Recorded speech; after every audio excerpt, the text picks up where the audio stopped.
gitulah, banyak maksudnya terjadi kekerasan bahkan yang menurut saya di luar dari SOP atau perkara, salah satu teman saya dan saya bahkan mengalami kekerasan yang cukup mengerikan ya. Teman saya misalnya contoh dipukul dengan bongkahan semen dari pagar DPR gitu, kemudian pakaian saya dilucuti bersama teman saya dan sebagainya. Kurang lebih. Karena kita adalah negara demokrasi, pasti kita juga udah sama-sama tahu gitu ya, kedudukan paling tinggi ada di rakyat. Dan ketika rakyat menyampaikan pendapat dalam bentuk berdemonstrasi, menyampaikan pendapatnya, menyampaikan aspirasinya, itu harus dapat dilaksanakan secara hikmat. Nah, terus teman saya diduga melakukan tindak pidana atau melakukan provokasi karena hanya memakai helm. Jadi waktu di bahasa mereka diamankan ya, mereka bilang kamu nih mau melakukan kerusuhan nih dari awal gitu pakai helm. Padahal kalau dibalik logikanya yang pakai helm lebih banyak kan mereka. Polisi ini berulang kali melakukan banyak perenggutan hak gitu, bukan cuma dari si aksi demonstrasinya itu sendiri yang dilakukan secara represif dan brutal pengamanannya, tapi juga ketika sudah dibawa ke kepolisian untuk dilakukan pemeriksaan dan lain sebagainya, mereka tetap nggak dikasih akses bantuan hukumnya dan lain sebagainya gitu. Nah, itu. Halo kawan-kawan semua, kembali lagi bersama video klinik hukum. Video ini adalah video yang kedua dari klinik hukum. Sebelumnya yang pertama kita membahas soal guru honorer. Perkenalkan, nama saya Daniel Winarta dari LBH Jakarta. Dan juga udah hadir bersama-sama dengan kita ada dua narasumber yang bakal kita ajak ngobrol-ngobrol bareng. Boleh nih, pertama ada Bang Iqbal Ramadan. Apa kabar Bang? Alhamdulillah sehat Daniel. Sehat, baik ya. Dan yang kedua ada Kak Gema. Apa kabar Kak? Baik. Oke, jadi Bang Iqbal ini adalah korban represivitas aparat gitu ya. Dan juga Kak Gema ini adalah mewakili dari tim advokasi untuk demokrasi. Dan pada klinik hukum kali ini, yang kedua, kita akan membahas soal gimana sih nuansa kebebasan sipil di 10 tahun pemerintahan Presiden Jokowi aka Mulyono. Gitu ya teman-teman. Jadi seperti kita tahu nih, kakak-kakak dan teman-teman semua yang lagi nonton, selama 10 tahun Presiden Jokowi nih, meskipun beliau sipil begitu ya, tapi ada nuansa-nuansa pembebasan terhadap kebebasan berpendapat, kebebasan sipil yang sangat amat besar gitu ya. Misalkan contohnya di Economist Intelligence Unit itu dia bilang bahwa kita mengalami regresi demokrasi gitu. Misalkan skor kebebasan sipil kita turun dari yang tadinya 6,18 menjadi 5,29 di tahun 2023, yang mana penurunan ini cukup signifikan sebetulnya dibandingkan dengan indikator demokrasi yang lainnya. Nah, kita akan masuk dulu nih ke Bang Iqbal. Bang, tanggal 22 Agustus kemarin kan lagi ramai itu aksi kan, peringatan darurat tuh kan. Ya mana banyak lah yang turun kan, itu salah satu aksi yang lumayan besar lah di tahun ini. Nah mungkin di aksi itu dan aksi-aksi sebelum-sebelumnya gitu, Bang Iqbal bisa ceritakan gimana sih situasi kebebasan sipil kita kalau kita ngelihat dari bagaimana cara ya aparat negara menanggapi kebebasan berpendapat. Itu Bang Iqbal. Silakan Bang. Oke, terima kasih Daniel sebelumnya. Nah, kalau dilihat polanya dari 2019 sampai 2024, tepatnya 22 Agustus kemarin, itu kan sebenarnya akumulasi atau kegelisahan dari kemarahan-kemarahan publik yang dipupuk mulai dari 2019 bagaimana kemudian RKUHP, terus RUKPK dan sebagainya, sampai kepada bagaimana kemarin penolakan masyarakat sipil terhadap RUU Pilkada. Nah, kalau dilihat sepanjang beberapa tahun ke belakang, terutama 10 tahun ke belakang itu ya justru sangat menyedihkan dan menyakitkan ya, karena beberapa kali kita lihat ekspresi warga gitu justru dibalas atau dijawab dengan berbagai macam bentuk kekerasan gitu, dan bahkan kriminalisasi dan penangkapan. Nah, kalau kita lihat di 2019 ada diantaranya memakan korban juga kan, memakan korban jiwa gitu. 2 mahasiswa kalau tidak salah di Universitas Halu Oleo itu mati karena ditembak polisi gitu. Nah kemudian berlanjut bagaimana Omnibus Law, kebrutalan aparat gitu untuk menanggapi ekspresi atau aksi demonstrasi warga. Kemudian kemarin salah satu puncak mungkin di akhir tahun 2024 atau di akhir kepemimpinan Presiden Jokowi gitu, cukup mengerikan ya, maksudnya ekspresi warga atau kemudian aspirasinya justru berulang kali dianggap sebagai bentuk kriminal atau kita dianggap melakukan kerusuhan, terus melakukan pengerusakan terhadap fasilitas umum dan juga tuduhan lainnya gitu. Jadi sebenarnya kalau kemarin dilihat, saya bahkan melihat ada pengerahan kekuatan yang berlebihan ya, misalkan untuk apa gitu militer atau TNI gitu diturunkan gitu untuk mengamankan masa aksi.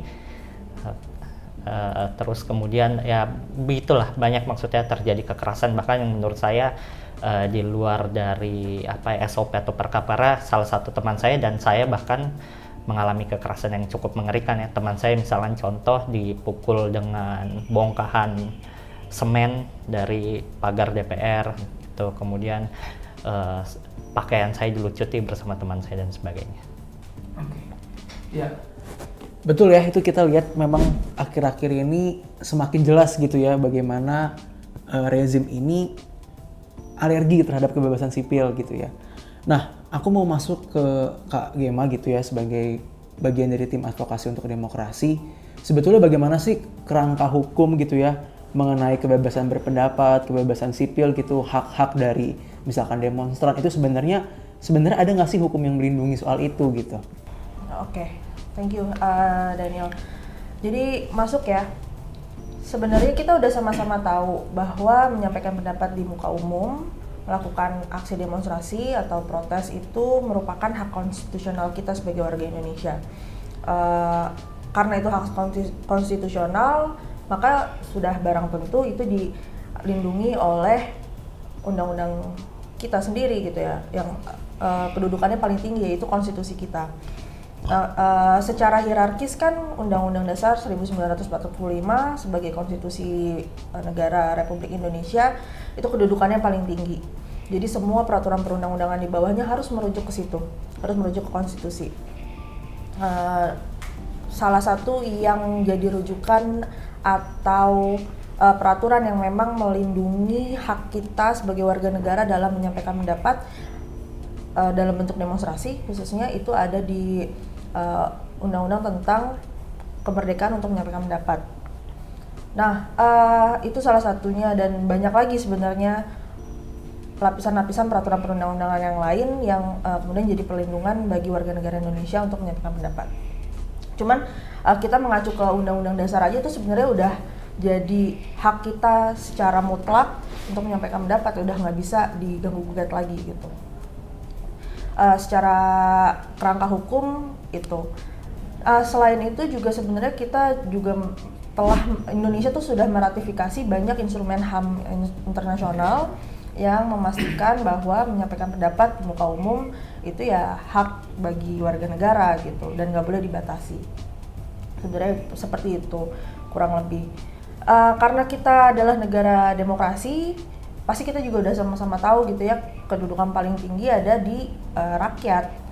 Dan ketika rakyat menyampaikan pendapat dalam bentuk berdemonstrasi, menyampaikan pendapatnya, menyampaikan aspirasinya, itu harus dapat dilaksanakan secara hikmat. Nah, hikmat di sini maksudnya hikmat dalam bentuk apapun yang dipilih sama masyarakatnya gitu ya, bukan hikmat yang selalu damai dan diam aja maksudnya. Nah, jadi bentuk-bentuk kemarahan, keresahan itu kan bisa kayak gimana aja ya. Salah satunya seperti kemarin ada yang aksi demonstrasi demonstran atau peserta aksi itu yang membuka pagar DPR dan lain sebagainya, atau ya itu adalah bentuk ekspresi mereka itu adalah bentuk ekspresi kemarahan masyarakat yang dituangkan di dalam aksi protes tersebut, dan sebenarnya bentuknya seperti itu pun tetap harus bisa dilindungi gitu loh oleh negara. Nah, kepolisian atau aparat keamanan seharusnya hadir di dalam berperan di dalam aksi demonstrasi itu untuk memastikan bahwa aksi demonstrasi berjalan dengan hikmat tadi. Nah, hikmatnya balik merujuk ke apa yang tadi aku sampaikan gitu ya, sesuai dengan apa yang dikehendaki oleh masyarakat itu sendiri. Karena kan tadi juga udah disampaikan oleh Iqbal, apa yang terjadi di 22 Agustus kemarin sebenarnya adalah akumulasi kemarahan dan keresahan dari bertahun-tahun sebelumnya. Jadi nggak sesempit kawal putusan MK gitu ya. Itu jadi pemicu sebenarnya, memang jadi trigger, tapi kemarahannya sudah menumpuk. Nah, kemudian terjadilah yang dikatakan oleh polisi, nyebutnya aksi anarkis dan lain-lain gitu ya. Yang sebenarnya kita pahami itu adalah bentuk ekspresi masyarakat dalam menyampaikan keresahan dan kemarahannya, dan itu hal yang wajar gitu. Apalagi yang dirusak dalam tanda kutip di sini kan bangunan ya, fisik, dan nggak ada ancaman apa-apa gitu terhadap nyawa orang dan lain sebagainya. Toh kita juga bisa lihat pagar-pagar DPR itu dalam hitungan jam langsung bener lagi. Sedangkan penanganan aksi demonstrasinya ke demonstran, polisi mukulin, yang pemulihannya bisa berminggu-minggu atau berbulan-bulan. Belum lagi trauma psikisnya yang mungkin bisa tahunan dan lain sebagainya. Nah, itu juga bisa kita lihat sebagai bentuk pembatasan berekspresi dari pihak kepolisian yang kita duga atau kita yakini sebagai ditunjuk sebagai alat kekuasaan juga gitu loh. Dan bentuknya adalah memberikan represivitas terhadap masyarakat yang ingin menyampaikan pendapatnya di muka umum dan lain sebagainya. Seperti itu. Oke, gitu ya teman-teman, itu kerangka hukumnya gitu ya. Jadi ya memang dalam penggunaan kekuatan tuh polisi punya rambu-rambu tertentu lah gitu, dan itu yang menunjang kebebasan sipil kita. Nah sekarang saya mau ke Bang Iqbal lagi nih Bang. Nah tadi kan Kagem sudah menjelaskan nih bahwa seharusnya ada hak-hak kita nih yang dijamin. Tapi di lapangan bener nggak sih itu terjadi gitu? Apalagi mungkin konteksnya di aksi 22 Agustus dan aksi-aksi yang lalu ya. Bener nggak sih Bang itu yang dialami sama teman-teman, atau malah teman-teman mengalami apa nih yang dialami teman-teman kenyataannya gitu di lapangan? Kalau di lapangan sebenarnya hak-haknya justru nggak diberikan ya, atau nggak dijaga gitu. Salah satu waktu terjadi penangkapan, tadi saya ulangi lagi, saya mengalami berbagai macam kekerasan gitu. Bahkan ketika saya mengingatkan untuk tidak memakai kekerasan, tingkat kekerasannya malah lebih meningkat gitu. Seperti tadi teman saya dipukul dengan bongkahan semen, terus teman saya diduga melakukan tindak pidana atau melakukan provokasi karena hanya memakai helm. Jadi waktu di bahasa mereka diamankan ya, mereka bilang kamu nih mau melakukan kerusuhan nih dari awal gitu pakai helm. Padahal kalau dibalik logikanya yang pakai helm lebih banyak kan mereka. Itu juga jadi bingung sebenarnya. Terus kemudian pakaian kita disuruh dilepaskan gitu, jadi nggak selaras gitu dengan dugaan-dugaan atau yang mereka alamatkan gitu ke kita. Terus kemudian selama perjalanan bahasanya diamankan, justru bagi saya itu bukan diamankan, tapi lebih tepatnya dianiaya gitu secara fisik maupun psikis gitu. Jadi banyak juga yang kita alami selain kekerasan fisik, pelecehan secara verbal dan sebagainya gitu. Bahkan salah satunya ketika saya mengalami luka yang cukup serius gitu, hidung bengkok dan berdarah-darah, tidak diberikan pertolongan pertama sama sekali. Bahkan kita minta air putih aja tuh nggak dikasih. Nah, ada lagi hal lainnya yang saya temukan ketika dalam mobil tahanan, ada salah satu ibu-ibu meminta untuk kencing, haknya nggak diberikan gitu. Jadi waktu dia, Pak saya mau kencing, udah nanti aja Bu, nanti. Jadi benar-benar dipersempit gitu bahkan haknya untuk kencing. Ada juga yang minta makan karena puasa justru bukan diberikan makanan, justru ditendang wajahnya gitu. Jadi sebenarnya jauh lah dari apa yang tadi Mbak Gemma sampaikan, kerangkanya bagaimana, perlindungan bagaimana, tapi pada nyatanya di lapangan justru sangat jauh gitu. Ya, betul. Jadi untuk teman-teman juga nih ya, untuk informasi gitu ya, kita di aksi tanggal 22 kemarin aja gitu ya, ada beberapa media itu yang mencatat bahwa polisi itu menangkap total 301 orang demonstran gitu. Itu banyak banget kan. Dan juga kalau teman-teman lihat di berita gitu, misalkan di Semarang, polisi itu menggunakan peluru karet gitu ya. Juga ada para medis yang jadi korban juga gitu di Makassar. Jadi memang ya aksi kemarin sebagai mungkin puncak gitu ya kemarahan rakyat diwarnai dengan berbagai ancaman terhadap kebebasan sipil. Nah, yang menarik juga ini salah satu ketika misalkan ditangkap gitu ya, itu kan tentunya ada hak untuk mendapatkan misalkan bantuan hukum gitu, untuk ya dapat pendampingan lah. Nah itu aku mau masuk nih ke Kak Gemma dari TAUD gitu kan, saat mendampingi tuh kira-kira gimana sih pelaksanaan penggunaan hak untuk mendapatkan bantuan hukum ini? Oke. TAUD sendiri sebenarnya dari sekitar tahun 2019 ya, di aksi KUHP sebelum KUHP disahkan waktu itu, dan Undang-Undang KPK, revisi Undang-Undang KPK sebenarnya sudah melakukan pendampingan. Cuman waktu itu namanya belum TAUD. Intinya melakukan kerja-kerja yang serupa gitu dan kolektif dari berbagai organisasi yang memberikan bantuan hukum. Dari catatan kami memang pada serangkaian aksi demonstrasi yang sudah berlangsung setidaknya dalam kurun waktu 5 tahun kebelakang ini, kami seringkali mendapatkan penghalang-halangan untuk memberikan bantuan hukum terhadap peserta aksi yang kemudian mengalami penangkapan sewenang-wenang dan lain sebagainya. Jadi memang apa yang terjadi di tahun ini, di tanggal 22 Agustus kemarin, itu bukan barang baru yang kita temukan gitu. Kita sudah mengalami itu beberapa kali dari beberapa aksi sebelumnya juga gitu. Di tahun 2021 juga ada kejadian serupa. Waktu itu aksi Hari Pendidikan Nasional, ada teman-teman mahasiswa dan beberapa aksi solidaritas dari kelompok buruh. Dan kemudian pada saat itu kan masih COVID ya, jadi pembubarannya itu menggunakan dalih pembatasan sosial dan lain sebagainya yang waktu itu dikerahkan di masa COVID. Kemudian dilakukan penangkapan sewenang-wenang dan kekerasan dan lain sebagainya seperti yang kita sama-sama tahu dan terjadi di tanggal 22 Agustus kemarin. Itu juga kami kesusahan untuk memberikan bantuan hukum sebenarnya.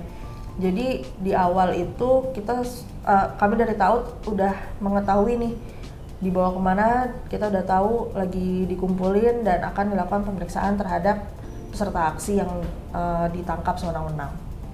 Tapi kemudian kami tidak diberikan akses untuk memberikan bantuan hukum kepada teman-teman peserta aksi tersebut dengan dalih karena belum masuk proses pemeriksaan atau proses BAP-nya belum mulai. Padahal mereka juga sudah ditanya-tanya sama polisi pada saat itu. Memang proses pemeriksaan yang waktu itu berjalan tidak ada di dalam kerangka hukum acara pidana. Jadi in a way mereka bilang ini belum masuk proses pemeriksaan, kata polisi gitu kan. Jadi kita belum nggak perlu ngasih pendampingan. Tapi di sisi lainnya mereka udah melakukan pemeriksaan yang memang kalau bisa kita lihat nggak sah gitu ya, secara hukum acara aja nggak dikenal gitu. Tapi kan dalam undang-undangnya sebenarnya kami sebagai pendamping hukum itu berhak untuk memberikan pendampingan. Mereka sebagai orang yang ditangkap, peserta aksi ini juga berhak untuk mendapatkan pendampingan hukum tentunya di setiap proses pemeriksaan kayak gitu. Kemudian juga nggak jarang kami temukan ada ketidaktransparansian dari pihak kepolisian ini ketika kami menanyakan posisi orang-orang yang ditangkap. Jadi ketika kami menyambangi beberapa kantor-kantor kepolisian, polisi biasanya nggak langsung ngasih tahu gitu. Oh ada di sini, oh ada di sini. Biasanya mereka akan ngulur-ngulur, oh nggak tahu dan lain sebagainya. Nah itu juga jadi salah satu hal yang menurut kami sangat janggal ya, karena bisa dilihat lagi polisi ini berulang kali melakukan banyak perenggutan hak gitu, bukan cuma dari si aksi demonstrasinya itu sendiri yang dilakukan secara represif dan brutal pengamanannya, tapi juga ketika sudah dibawa ke kepolisian untuk dilakukan pemeriksaan dan lain sebagainya, mereka tetap nggak dikasih akses bantuan hukumnya dan lain sebagainya gitu. Nah itu terjadi lagi kemarin di 22 Agustus di mana kami sebagai pendamping hukum sudah ada di Polda dari jam 8 malam kurang lebih, itu baru dapat mengakses peserta aksi di jam 5 pagi kayak gitu. Dan yang mana intinya kita sebenarnya nggak benar-benar ngasih pendampingan juga karena proses pemeriksaannya udah selesai waktu itu, tinggal tanda tangan berkas dan lain sebagainya. Oke. Iya. Nah, terus untuk Bang Iqbal nih, misalkan dalam posisi Abang waktu itu kan sebagai orang yang ditangkap gitu ya. Nah, sebetulnya yang Abang pahami gitu dan yang Abang rasakan juga, sebetulnya seberapa penting sih apa adanya bantuan hukum gini dalam konteks ketika di dalam gitu ya Bang? Seberapa penting sih gitu Bang seharusnya itu jadi hak yang bisa di-exercise gitu? Kalau seberapa penting, bagi saya sangat penting ya, apalagi pada saat penangkapan itu kita sedang sangat lelah gitu, terus dapat berbagai macam bentuk kekerasan gitu yang tentu itu akan menguras pikiran dan tenaga, terus belum lagi serangan-serangan terhadap psikis gitu, jadi mental kita sedikit jatuh. Kemudian pada saat ditanyakan di pemeriksaan pertama kan pasti apakah saudara sehat jasmani dan rohani, tentu itu enggak gitu. Jadi sebenarnya butuh pendamping hukum atau akses terhadap bantuan hukum yang layak itu agar pendamping kita itu bisa membantu kita untuk membicarakan apa yang sebenarnya mau kita sampaikan gitu. Jadi biasanya kan kita mau menyampaikan A karena kelelahan gitu, kita jadi menyampaikan hal yang lain gitu. Belum lagi ada biasanya yang dilihat pihak dari penyidik itu mencoba mengarah-ngarahkan gitu, atau mencoba menggali-gali atau memutar-mutar pertanyaan terus-menerus. Jadi kitanya jadi linglung sendiri sebenarnya atas jawaban kita sendiri gitu. Jadi tentu ya dibutuhkan banget, karena kalau tidak ada pendamping hukum itu akan sangat merugikan kita gitu. Apalagi kalau nggak salah salah satu orang yang diperiksa juga bersama saya, peserta aksi itu sempat dia bahkan bingung gitu hal-hal yang dia lakukan itu apa saja gitu. Jadi itu kan harus perlu ada pendampingan kan, karena kalau enggak justru sangat merugikan dia. Ya, betul banget ya. Lagian memang polisi ngalang-ngalangin emang mau kenapa sih gitu ya. Kita kan sebenarnya sering mikir gitu ya, kenapa sih sebenarnya? Apa karena mereka sebenarnya nggak menemukan tindak pidananya gitu ya, dan mereka lagi nyari-nyari gitu kan. Nah jadi benar banget tadi sempat disinggung Kak Gemma soal misalkan polisi itu melakukan prosedur-prosedur yang nggak ada di KUHP gitu. Karena di KUHP kan harusnya prosedurnya kesini dulu. Nah ini belum apa-apa udah langsung diperiksa gitu tanpa ada pendampingan. Ada juga yang anak-anak gitu kan, tanpa ada bapas dan lain sebagainya gitu. Jadi sebetulnya apakah ada masalah di kepolisian juga dalam memahami hukum acaranya gitu? Ya itu udah bukan rahasia umum lagi sebenarnya ya, betapa polisi itu bahkan tidak mengetahui atau mungkin sebenarnya mengetahui tapi emang nggak mau dilakukan aja gitu prosedur-prosedur yang seharusnya jadi acuan utama mereka gitu dalam melakukan tugas-tugasnya. Polisi ini kan memiliki kewenangan yang besar banget ya sebenarnya, dan mereka dikasih kewenangan untuk mengoperasikan senjata, untuk memiliki senjata, untuk memukul masyarakat dan lain sebagainya. Mungkin dalam derajat-derajat tertentu mereka memang benar boleh melakukan itu. Tapi kan karena ini irisannya sangat tipis sekali dengan terenggutnya hak masyarakat, maka harus ada pembatasan-pembatasan yang jelas kan bagi polisi untuk melakukan tugas-tugasnya tersebut. Nah, tapi sayangnya lagi-lagi kepolisian sendiri tidak melakukan itu gitu, tidak benar-benar aware atas kewajibannya melakukan pembatasan-pembatasan terhadap kewenangan dirinya sendiri gitu kan. Apalagi dalam konteks melakukan pengamanan di aksi demonstrasi ini sebenarnya ada Perkapolri yang mengatur soal penggunaan kekuatan. Perkapolri nomor 1 tahun 2009 kalau saya nggak salah. Nah, di situ intinya mengatur pembatasan-pembatasan yang harus dilakukan atau pertimbangan-pertimbangan yang memang harus benar-benar diresapi gitu ya sama kepolisian sebelum menggunakan kekuatannya. Karena itu tadi balik lagi kewenangannya polisi kan sebenarnya besar banget, tapi ya karena itu erat kaitannya dengan perenggutan hak masyarakat sipil, maka mereka harus benar-benar secara jelas melakukan pembatasan terhadap penggunaan kekuatannya itu juga harus secara jelas di-exercise seperti itu. Nah, kalau kita lihat kan ya tadi ya penggunaan kekuatan aja udah diatur di dalam Perkapolri, yang mana Perkapolri ini peraturan internal mereka sendiri. Mereka bahkan nggak menganggap itu sebagai sesuatu yang benar-benar harus dipertimbangkan gitu. Padahal itu peraturan keluarnya dari institusi mereka sendiri. Ya udah, apa mau dikata gitu. Mereka mungkin nggak punya kesadaran bahwa mereka memang harus merujuk ke peraturan-peraturan itu gitu. Ya. Oke, jadi kita udah ngelihat nih ya bagaimana sebetulnya kondisi kebebasan sipil kita di Indonesia itu mengalami kemunduran dalam banyak hal gitu ya. Belum lagi kalau kita yaitu mungkin di periode kedua Pak Jokowi gitu ya, di aksi-aksi demonstrasi dan lain sebagainya. Tapi belum lagi kalau kita lihat misalkan di media sosial melalui undang-undang ITE dan berbagai undang-undang lainnya nih. Nah, ini mau nanya ke pendapat nih ke kedua narsum ini nih.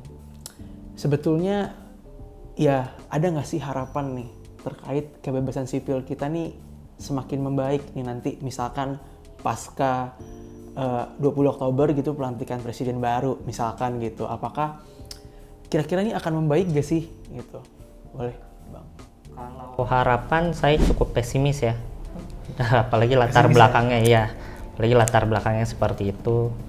Jadi sebenarnya harapan saya lebih ke bagaimana masyarakat sipil kembali memperkuat gerakannya masing-masing, terus mencari berbagai cara dan bentuk itu untuk kemudian melawan rezim yang tentunya atau mungkin atau patut diduga akan lebih represif mungkin dari sebelumnya gitu. Oke. Kalau Agama? Iya, secara garis besar saya meretweet saudara Iqbal ya. Pesimis intinya saya cukup menyaksikan gitu bahwa di pemerintahan yang akan datang kebebasan sipil kita akan lebih dipenuhi. Saya bisa katakan saya skeptis lah sama vision itu. Saya nggak ngelihat ada kemungkinan itulah gitu ya. Ada willing dari pihak pemerintah, dari pihak negara untuk memberikan jaminan terhadap masyarakatnya untuk terhadap penikmatan kebebasan sipil dan lain sebagainya. Nah, tapi harapan saya malah jadi lebih besar kepada gerakan masyarakatnya. Kita harus makin join forces lagi untuk benar-benar tahu nih siapa kan lawannya untuk benar-benar melawan mereka nantinya gitu. Jadi kalau misalnya dilihat dari sisi negaranya kayaknya kecil banget ya kemungkinan mereka mau untuk memberikan penikmatan itu. Oke. Thank you banget Bang Iqbal dan Kak Gema.